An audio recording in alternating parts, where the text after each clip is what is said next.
Welcome back to I Know Fabricator, guys. I'm Steven, and today, since it's snowing like gangbusters out there, I turned the heat on in the shop. I got this roller for my bandsaw, but it needs some legs. It just needs something. So today, let's fabricate up some legs for it. And it's made by Ultimation, which is made in the USA. And it was actually cheaper to buy this than to buy the blank rollers and to make it. So I bought this. Let's make some legs for it today, all right?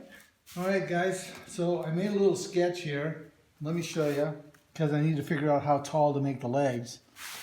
So this is my roller, and I measured it. It's 2 3/4 inches high there.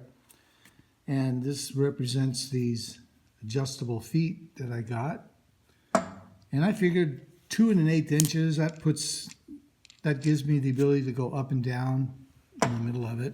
So add those together, it's 4 7/8. Now I put a straight edge on the saw table and I measured down to the ground, 27 1/8.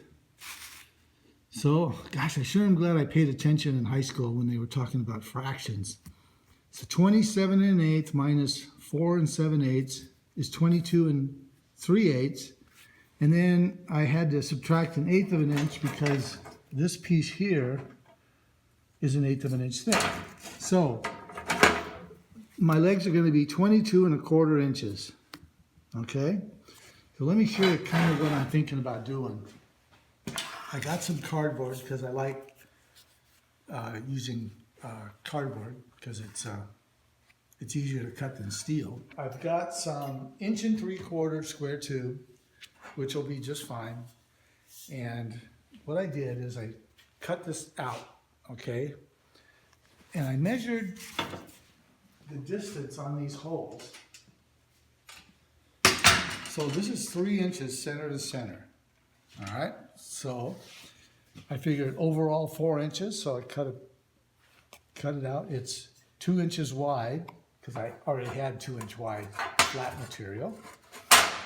And this is going to go on top like that. I'll weld it on. And then these holes here, it's going to bolt onto the stand like that.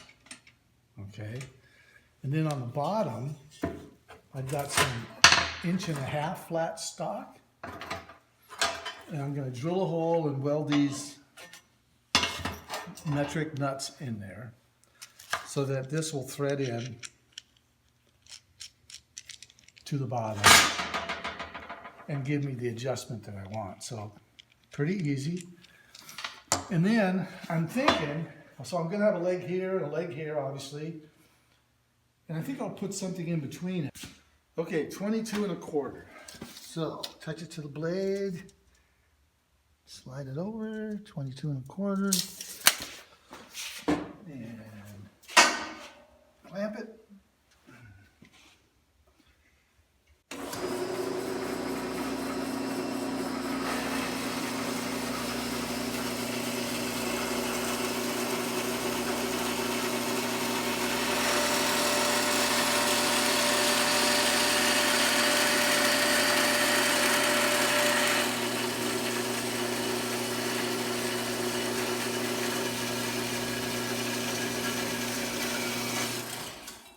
There we go, 1 down, 4 to go, or 3 to go.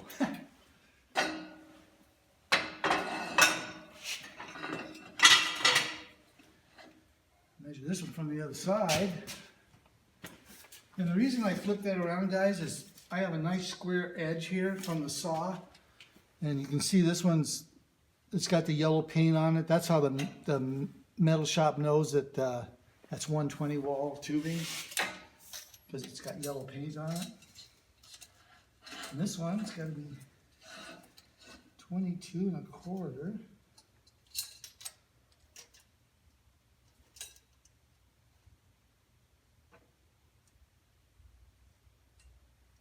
Okay.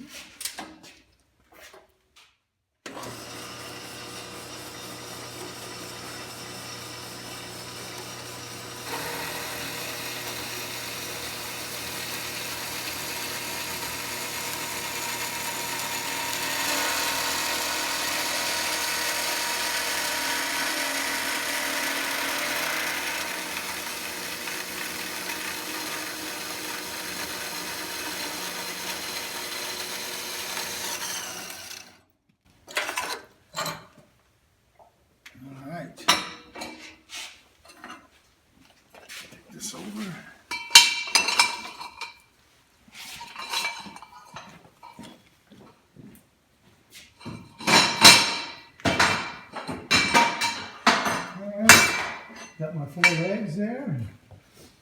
I was just gonna show you guys something really quick.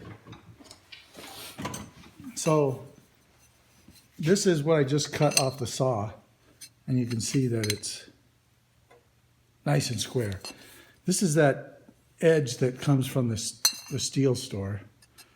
That one's pretty close, actually. That one's a little low on this back side. So anyway, always a good idea to cut off this part just so you start off with a nice square piece. All right, so look at that, they're all the same. Got my 2-inch wide flat 1/8 material. Let's go over to the saw and make some cuts.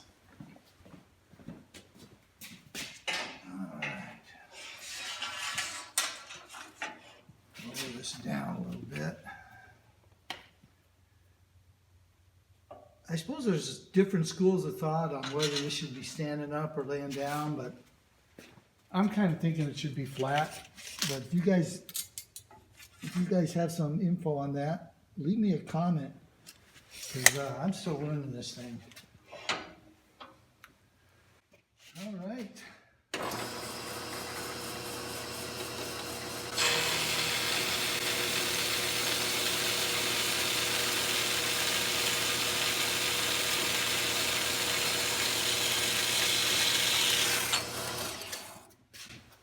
Man, that sure beats using a hacksaw. All right, guys, I got these cut, and I figured something out I wanted to share with you.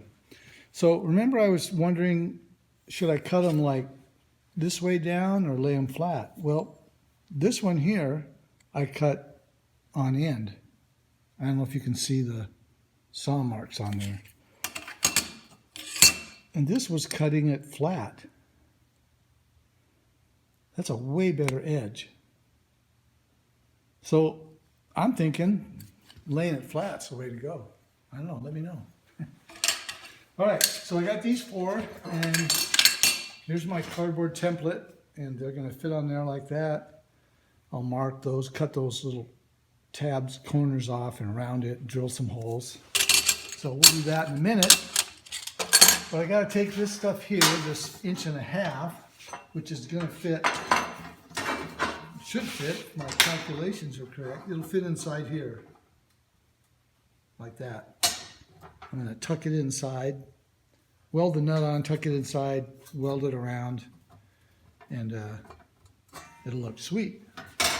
So, now this stuff has mill scale on it. So I want to get a nice weld, and I don't want to deal with the mill scale, so we're going to grind that off, and I'm going to show you a grinding disc that I have from Harbor Freight. It works awesome. So check this out, right? So this is their polycarbide abrasive wheel, and it's silicon carbide, and this thing takes mill scale off. Super cool. It's got kind of a weird, I don't know, it's just weird stuff, but man, it works awesome. So let me show you how it works. All right, so I think I need about, let's see, 1.5 inches, 1.5 inches. So these 6 inches. There's no sense grinding off everything, right?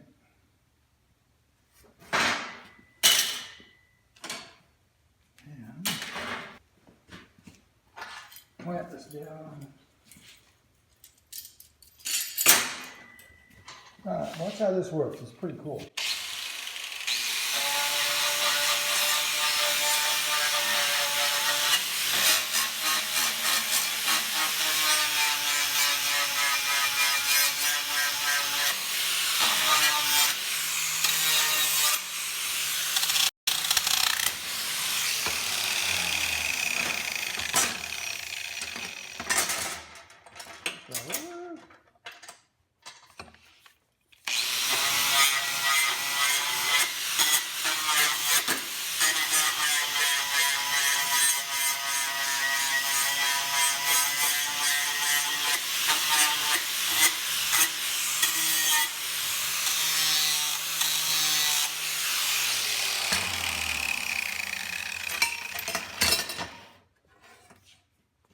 Doesn't that work nice? Man, it's super fast. And if I used just a regular flap wheel, it would have taken a lot longer to do it. So let's go over and cut some pieces on the saw. 1.5 inches.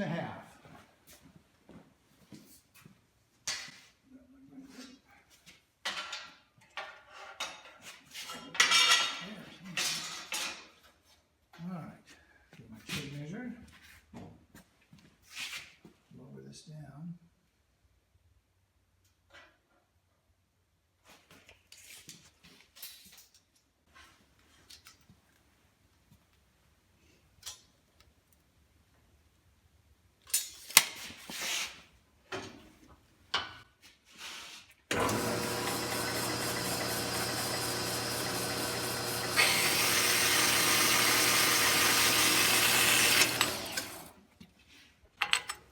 Doesn't take very long. All right, guys, got them all cut up for you. Here's the 4 pieces that are going to fit inside. And one little thing that I like to do before I get going is to deburr this. You can see there's a little sharp edge there. And if you don't have a deburring tool, these are like super handy. I just push on it like I'm cutting with a pocket knife. And gives you a nice round edge. Do one of these guys here. See, there's a little flap there left over from the saw.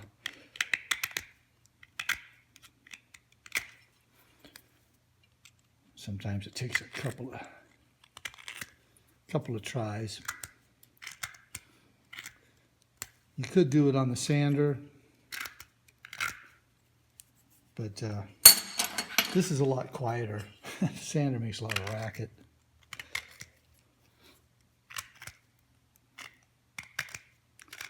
It's pretty amazing that just this little piece of steel here can cut steel.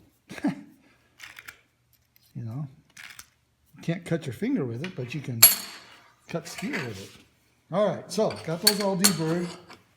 Now we got to drill some holes. So I got to drill holes in these guys, and for these nuts here, they'll get welded on, and then that nut will be hidden inside the tube. And then we got to drill 2 holes here and do some trimming on those. So I think we'll do these first for no particular reason. So let me get my scribe.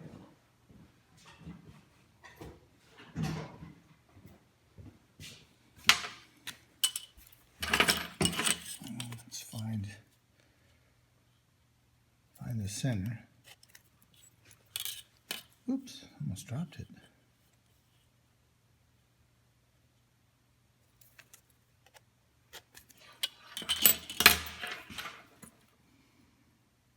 Find the center of this.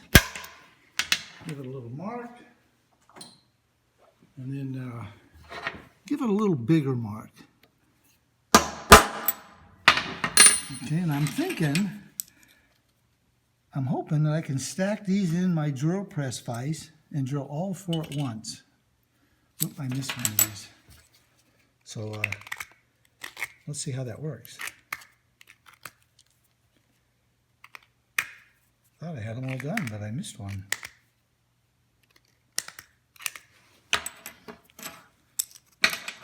All right, let's see if it'll work.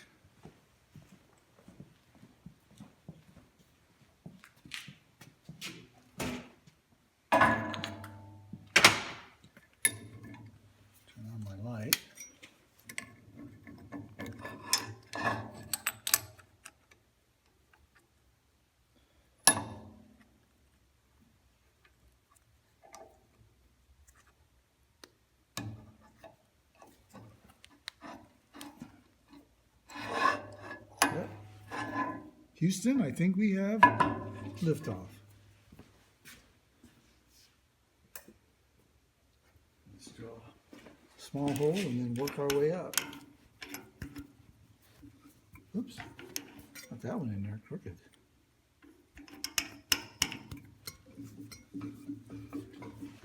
All right.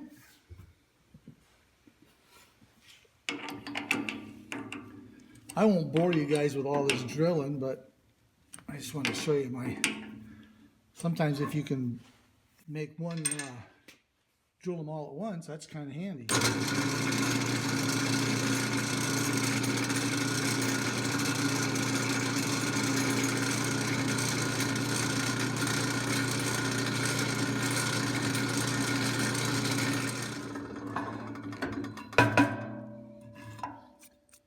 Now what I'm going to do, I'm going to run this down into the hole. I'm going to lock the quill down, and then I'm going to clamp this vise right there. Find a spot where I can clamp it. That way, it kind of wants to move when you use larger bits. So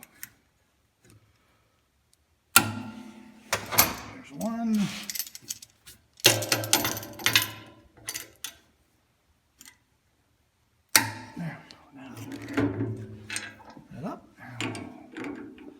So that's a 12mm bolt, so it's just about 1/2 inch. So we'll drill a 1/2 inch hole. I'll just step up to the big guy.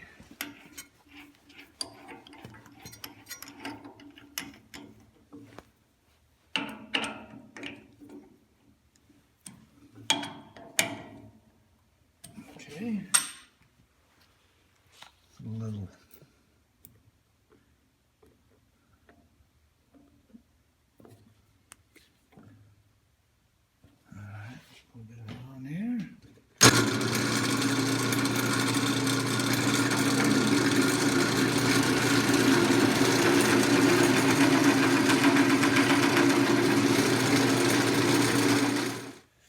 Okay guys, got these bad boys all drilled. And then I got this, another deburring tool, same company. It's a Mango 2 Savic, I guess is what it's called, but it works pretty good. So I just run this in and out, just to kind of round those sharp edges off.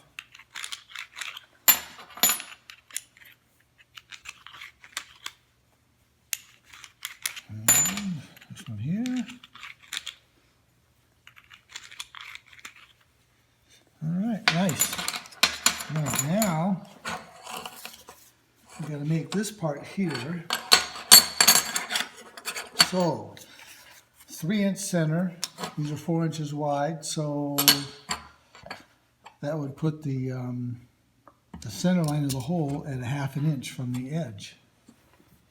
So let's take a Sharpie and make a mark on these guys.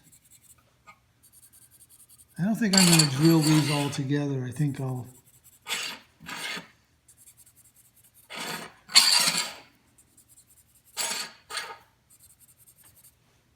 okay. Turn on my ultra expensive Harbor Freight caliper. There's 1/2 inch from the edge.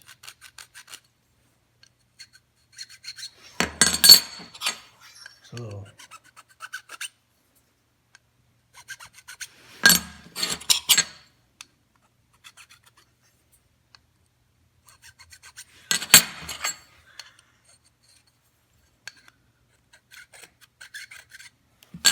okay, and then 2 inches wide, so the center is going to be 1 inch.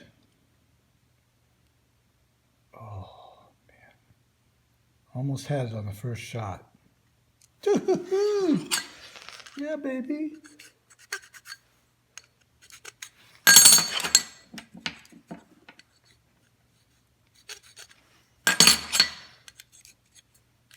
You don't have to scrape it very hard, just enough to make a mark.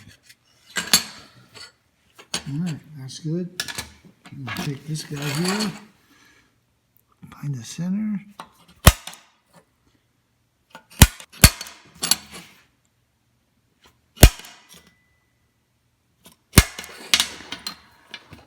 And get a little bigger mark.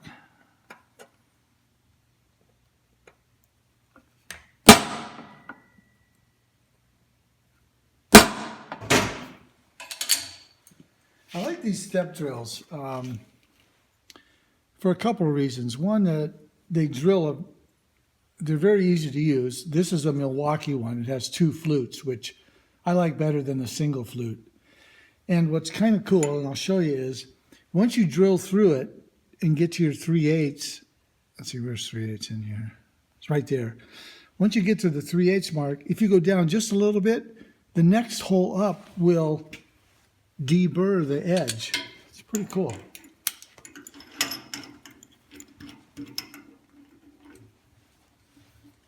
And key.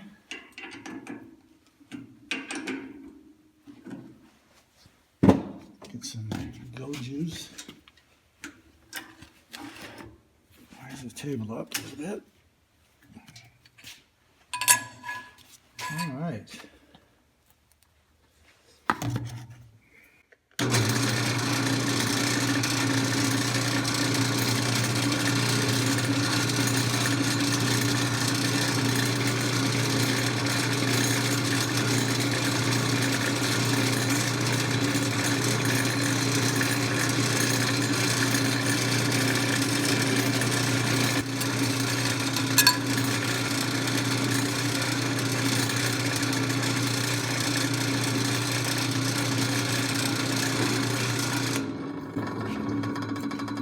See how that, you go right down to the next size and it chamfers the hole. All right, 1 hole down, 7 more to go. Okay, what do you think, guys? Those look pretty sweet. And that step drill, I really like those. Look at how it puts a nice chamfer around the hole. So anyway, so now we're going to take my template that I got here, line it up on the sides, get it so it looks like it's all like where I want it.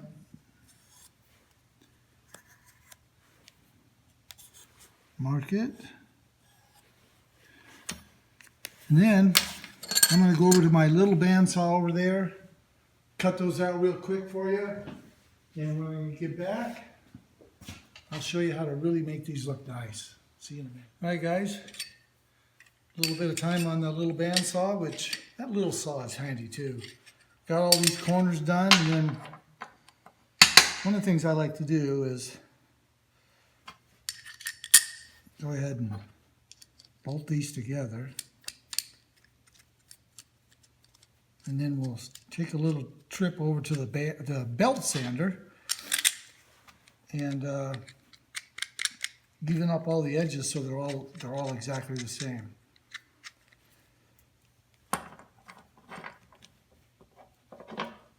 I use it for making tabs and all kinds of stuff, so use a little crack, and then we'll head over to the belt sander and make them all look pretty.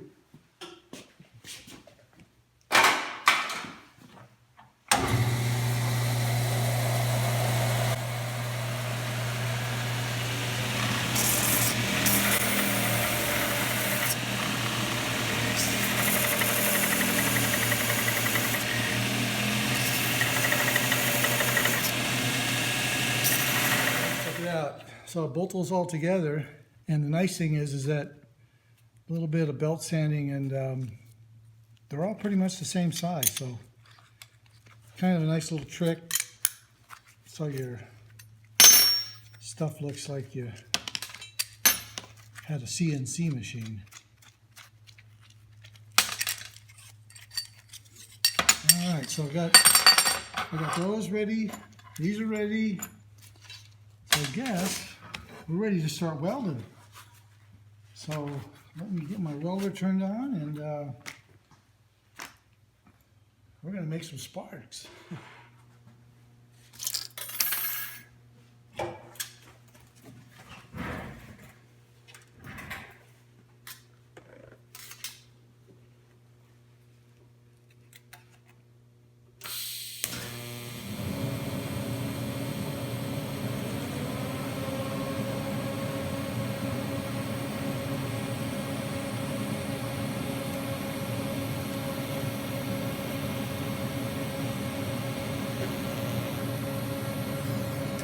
All right, guys, got these all done. A little trip out to the snow outside and cooled them off so I could handle them.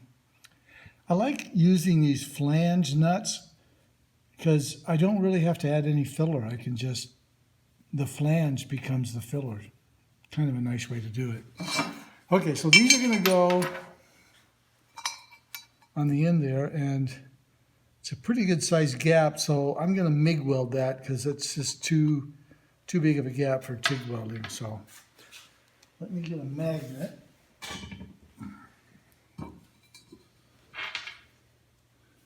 In fact, let me put it in a vise. That would be better. Since I'm going to be welding it there.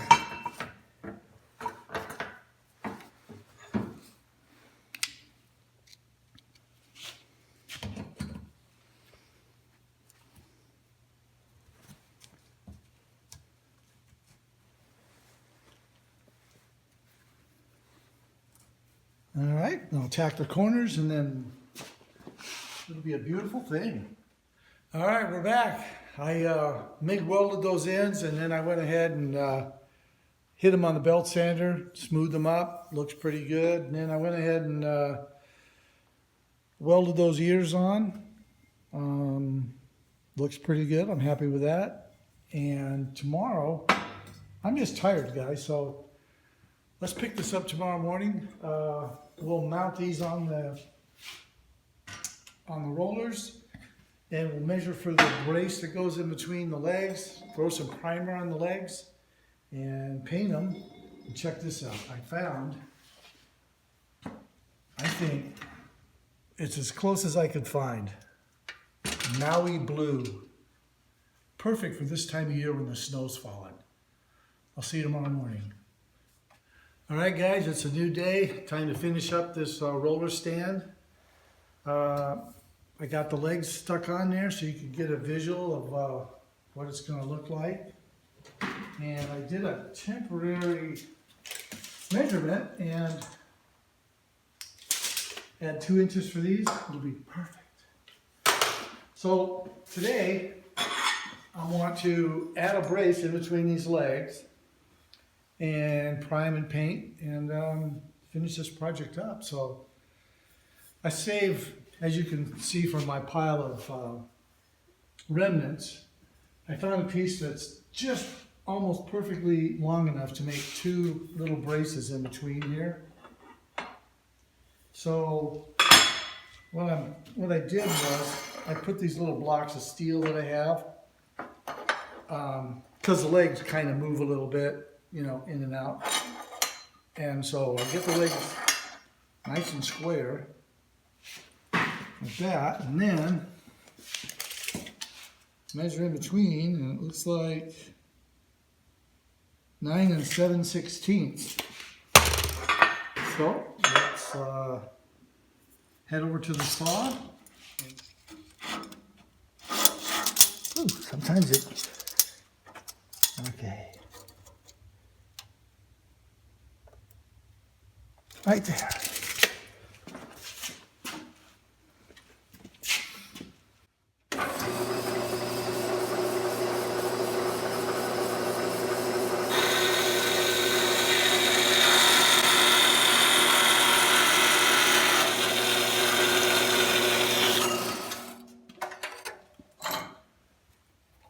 Sure is a lot faster doing it that way. I think I'll measure both of them separately because they might be different. So I grabbed a couple of pieces of just some angle iron that I have. And I don't know how tall that is, but tall enough to set this in between.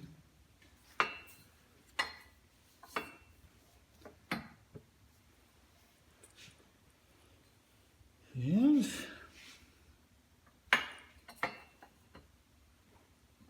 I think that looks pretty good. Let's check. Sometimes you get a better fit if you just move it around a little bit. Okay. Ooh, yeah.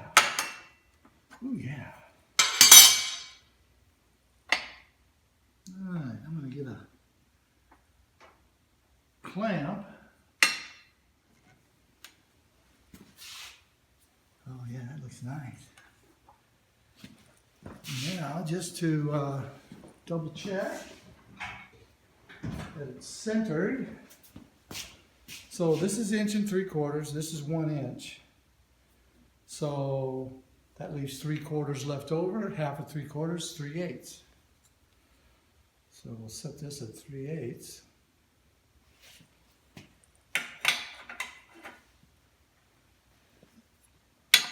And here we go. Exactly where it needs to go. All right. Let's tack this side first. Then we'll switch over to the other side, tack that side.